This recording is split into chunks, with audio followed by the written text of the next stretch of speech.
Welcome students. कक्षा 10वीं दूसरा अध्याय अम्ल, क्षारक व लवण। आज का हमारा जो टॉपिक है वो क्या है? विरंजक चूर्ण, या फिर जिसका दूसरा नाम क्या हो सकता है? Bleaching powder.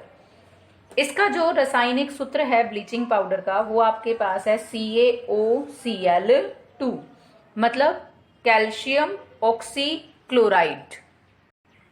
इसको क्लोराइड ऑफ लाइम भी कहा जाता है। अगर हम इसकी बात करें कि इसको किस तरह बनाया जाता है तो इसकी विधि बहुत ही आसान है। हमें क्या करना है कि हमारे पास जो कैल्शियम हाइड्रोक्साइड होता है उसमें से हमें किसको पास कर देना है, किसको गुजार देना है? क्लोरीन गैस को। तो हमारे पास क्या बन जाएगा?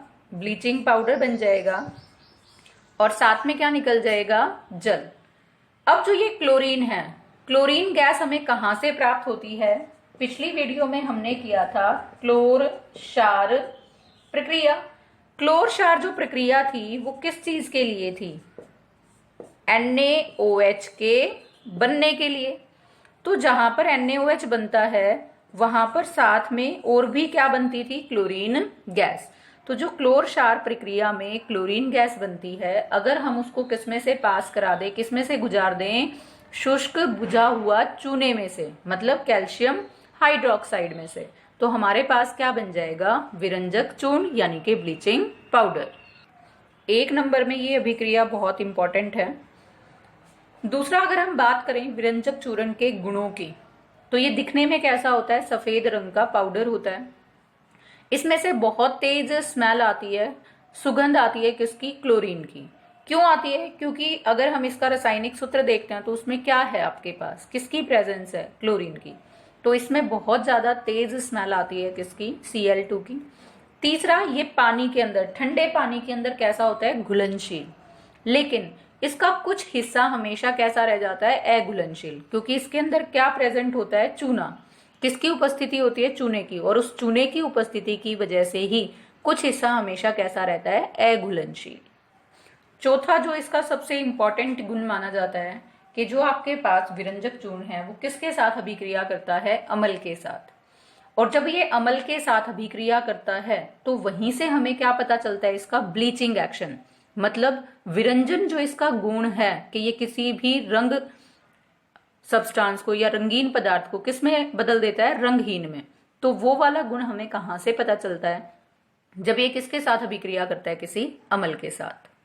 जो हमारे पास ब्लीचिंग पाउडर है CaCl2, वो किसी भी एसिड के साथ अभिक्रिया करता है, जैसे सल्फ्यूरिक अम्ल के साथ, या फिर हम दिखा सकते हैं किसके साथ? हाइड्रोक्लोरिक अम्ल के साथ, HCl के साथ। और जैसे ही ये इन एसिड्स के साथ, अम्ल के साथ अभिक्रिया करता है तो यहां से किसको बाहर निकाल देता है? क्लोरीन गैस को, Cl2 गैस। अब जो यहां पर ये क्लोरीन गैस उत्सर्जित होती है, यही किसके लिए रिस्पॉन्सिबल होती है? इसके विरंजन गुण के लिए, मतलब इसके ब्लीचिंग एक्शन के लिए। इसका मतलब हम ये कह सकते हैं कि जो क्लोरीन गैस है वो विरंजन गुण के लिए उत्तरदायी है। या हम कह सकते हैं कि जो आपके पास ये ब्लीचिंग पाउडर है, इस ब्लीचिंग पाउडर के अंदर जो ब्लीचिंग यानी कि विरंजन का गुण है वो किसकी उपस्थिति की वजह से है? क्लोरीन गैस की उपस्थिति की वजह से। अब अगर हम बात करें ब्लीचिंग एक्शन किसका? क्लोरीन का। अब जब ये क्लोरीन गैस जो उत्सर्जित हुई इस अभिक्रिया में किसके साथ, किसके संपर्क में आए? जल के।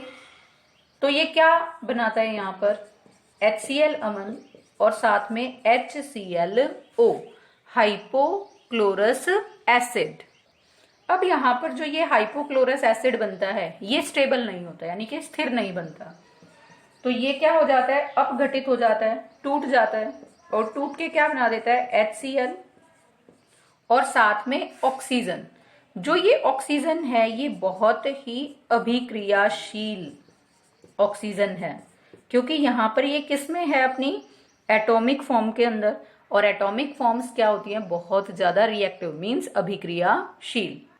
और जब ये अभिक्रियाशील ऑक्सीजन किसके साथ जुड़ती है? किसी रंगीन वस्तु के साथ या रंगीन पदार्थ के साथ जुड़ती है, तो उसको क्या कर देती है, वो रंगहीन।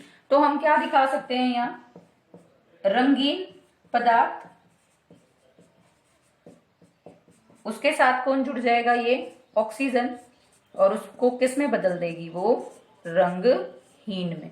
तो जो ये आपके पास अभिक्रिया है, ऊपर वाली ये दोनों और ये तीन, ये आपको किसके बारे में बताती है, जो विरंजक चूर्ण है यानी कि ब्लीचिंग पाउडर है, उसके विरंजन गुण के बारे में, उसके ब्लीचिंग एक्शन के बारे में। अगर आपसे पूछा जाता है कि क्लोरीन कैसे विरंजक चूर्ण की तरह काम करती है या विरंजन का गुण कैसे बताती है, तो ये तीन अभिक्रियाएं। अगर आपसे पूछा जाए ब्लीचिंग एक्शन किसका, विरंजक चूर्ण का, तो आपने ये दोनों अभिक्रियाएं लिखनी है। अब हम बात करते हैं इस ब्लीचिंग पाउडर के उपयोगों की। सबसे पहला उपयोग इसका कहां पर हो सकता है, किसी भी पदार्थ को उपचयित करने के लिए हम किसका प्रयोग कर सकते हैं, कैल्शियम ऑक्सो क्लोराइड का, यानी कि ब्लीचिंग पाउडर का। दूसरा हम इसका उपयोग कहां पर कर सकते हैं, कपड़ा उद्योग के अंदर। कपड़ा उद्योग में क्या होता है, जो सूती वस्त्र होते हैं या फिर जो लीलन का कपड़ा होता है, उसको ब्लीच करने के लिए, यानी कि उसको रंगहीन या उसका रंग हल्का करने के लिए हम किसको उपयोग करते हैं, कैल्शियम ऑक्सोक्लोराइड यानी कि विरंजक चूर्ण को। तीसरा, जो लकड़ी उद्योग है, वहां पर जो उसका लकड़ी का मज्जा निकलता है, यानी कि जो वुड पल्प निकलता है, उसके विरंजन के लिए भी हम किसको उपयोग करते हैं, विरंजक चूर्ण को। तीसरा, आपने देखा होगा कि जो लॉन्ड्री होती है, लॉन्ड्री का मतलब जहां पर कपड़े धुलते हैं या उनकी साफ सफाई की जाती है, तो वहां पर भी विरंजन के लिए कपड़े पर कई बार क्या होता है, बहुत दाग वगैरह लग जाते हैं या इस तरह की कोई स्टेन लग जाती है कि वो सिंपल अगर हम उसको धोते हैं साबुन सरफ के साथ तो वो साफ नहीं होता। तो वहां पर भी हम किसका प्रयोग करते हैं लॉन्ड्री में, कपड़ों के विरंजन के लिए।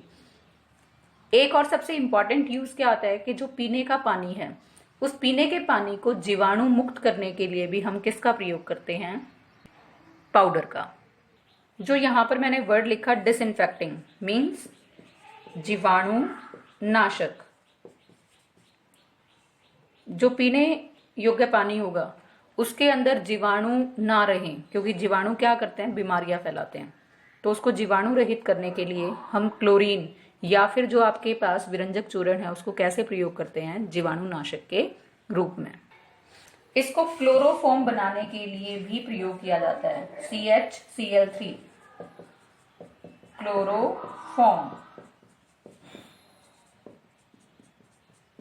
बनाने के लिए भी हम किसका उपयोग करेंगे, CaOCl2 का। प्यारे बच्चों, अब हम बात करते हैं कुछ महत्वपूर्ण तथ्यों की, मीन्स इंपॉर्टेंट फैक्ट्स की। सबसे पहला मैंने यहां पर लिखा कि जो आपके पास Cl2 है उसकी जो विरंजन की अभिक्रिया है वो कैसी है, स्थायी। मीन्स जो इसका ब्लीचिंग एक्शन होता है वो कैसा होगा, परमानेंट होगा। ऐसा क्यों होगा, क्योंकि ये किसी भी रंगीन सब्सटेंस को, रंगीन पदार्थ की क्या कर देती है, ऑक्सीडेशन। ऑक्सीडेशन का मतलब उसको उपचयित कर देती है। दूसरा, जो SO2 है वो भी कैसे यूज किया जाता है, एक ब्लीचिंग एजेंट की तरह। मीन्स जैसे हमने Cl2 को किसके लिए यूज किया, विरंजन के लिए, वैसे ही हम SO2 को भी यूज कर सकते हैं, किसके लिए, किसी भी रंगीन सब्सटेंस को, रंगीन पदार्थ को रंगहीन में बदलने के लिए। लेकिन जो इसकी विरंजन की अभिक्रिया होती है वो कैसी होती है, अस्थायी, मीन्स टेम्परेरी होगी।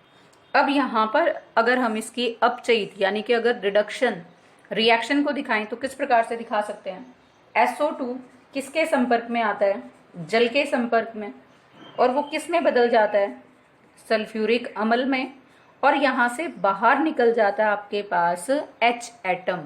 अब जो यहाँ पर ये H एटम निकलता है ये बहुत ज्यादा क्रियाशील होगा और ये किसके साथ अभिक्रिया करेगा, किसी भी रंगीन पदार्थ के साथ। और जैसे ही ये हाइड्रोजन रंगीन पदार्थ के साथ जुड़ता है तो उसको क्या कर देता है, रंगहीन यानी कि कलरलेस। और इस तरह से ये क्या शो करता है, अपनी विरंजन की अभिक्रिया को।